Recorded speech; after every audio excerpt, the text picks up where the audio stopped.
हमने कहा कि हमारी बेटी कहाँ है, बेटी बताओ हमारी। मुझे कॉल करके कहा कि आपकी बेटी ने फांसी लगा ली है। मारपीट लड़की की गलती बता कर मांग जांच के मुझे ये चाहिए और वो चाहिए। खैर का कुछ ऐसा मामला भी था। हाँ, वो तो गांव वाले सब बताते हैं जी, वो तो सब जब भी तो घर में राड होती है और राड की होती है। वो फ़ोन ऑन चेक कर लेती थी, उसे फ़ोन ऑन भी टूट जाते थे कई बार कि मेरा फ़ोन क्यों चेक करती है। दोस्तों, मैं इस वक्त फिर से एक बार बुलंदशहर के जिला अस्पताल में मौजूद हूँ। पोस्टमार्टम में एक बेटी फिर से दहेज की बलि चढ़ चुकी है।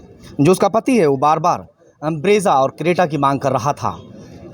बेटी के पिता हैं यहाँ पर, इस वक्त देख सकते हैं कि कैसी हालत है।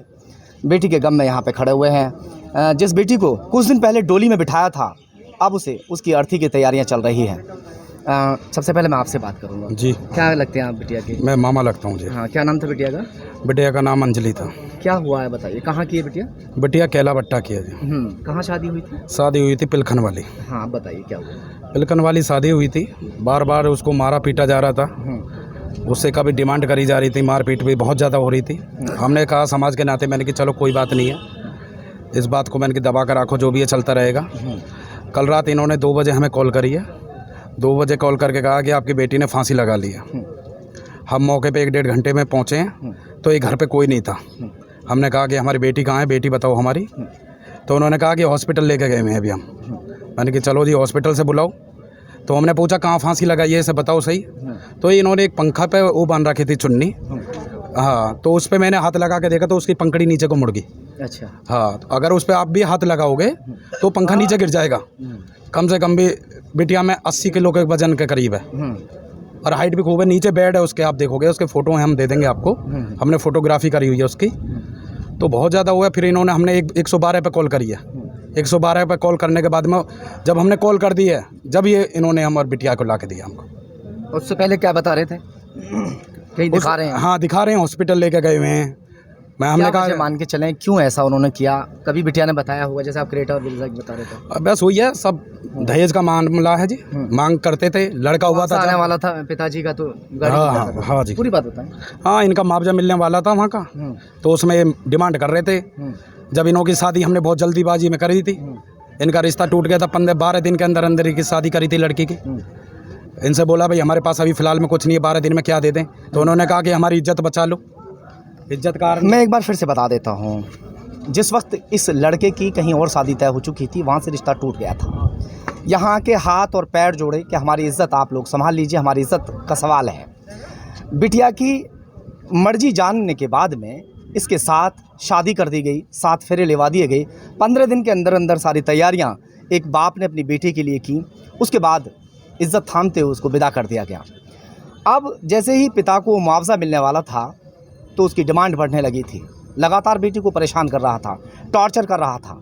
उससे पहले तो वो बुलेट की मांग कर रहा था, मगर उसके बाद में जब मुआवजे का उसको पता चलता है तो क्रेटा और ब्रेजा की मांग करने लगता है।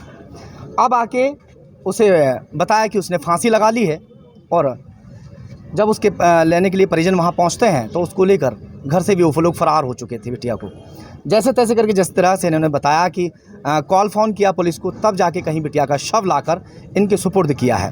अब लोग कहाँ हैं? भाग गए या पकड़ा गया कोई? सब गायब हैं जी, कोई है? हाँ, सब गायब हैं, कोई नहीं है। पिताजी कहाँ हैं बिटिया के? इधर आ जाइए। बाबूजी, आपसे हम 2 बात जरूर करना चाहेंगे। बिटिया ने कभी कहा था क्या आपसे कि इन 4 सालों में 4 साल बिटिया की शादी को हो गई, बेटा भी है उसको, कभी बताया कि परेशान करता है ऐसे?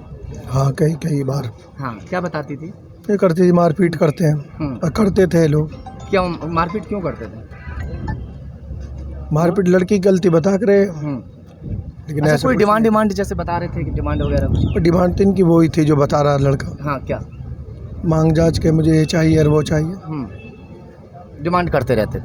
कहीं बताया इस तरह का कुछ मामला सामने आ रहा था कि उस लड़के का कहीं किसी और से कोई अफेयर वगैरह चल रहा था कुछ ऐसा? बिटिया नहीं बता सकती थी, पिता को तो बता नहीं सकती कुछ ऐसा। कहाँ गए भैया वो? नहीं तो कुछ उसका कहीं अफेयर वगैरह का कुछ ऐसा मामला भी था? हाँ, वो तो गांव वाले सब बताते हैं जी, वो तो सब जब भी तो घर में राड होती है और राड की होती है। हाँ, लड़की विरोध करती थी, इस बात पे राड थी उनके घर में। वो फ़ोन ऑन चेक कर लेती थी, उसे फ़ोन ऑन भी टूट जाते थे कई बार कि मेरा फ़ोन क्यों चेक करती है। तो विरोध करते थे, देखो तो घर में शादी होगी तो जो चीज़ आपने पहले करी उन्हें ख़त्म करो। जब इसी चीज़ पे राड थी इनके घर में, और क्या थी लड़ाई? और कुछ लड़ाई थोड़ी है, खाने पीने के सब चीज़ की होती। अब आके डिमांड करने लगा फिर अब बहाने। डिमांड करने लगा है, बोल रहा है बार बार ये दिलवा अपने बाप से, ये करवा। चलिए खैर, इस तरह से आए दिन बेटियां जो हैं वो पोस्टमार्टम हाउस में लगातार आती रहती हैं और मैं दिखाता भी रहता हूं। अब मगर अभी भी जो कानून है शायद कड़े होने के लिए तैयार नहीं है, इसलिए जो बेटियां हैं आए दिन इस शवगृह में रखी रहती हैं। नमस्कार, मैं डॉक्टर श्रुति अग्रवाल, कैंसर रोग विशेषज्ञ हूँ। मैं आप सभी को ये सूचित करना चाहती हूँ कि Sudhir nursing home and heart centre काला आम बुलंदशहर में कैंसर की बीमारी का सारा इलाज उपलब्ध है।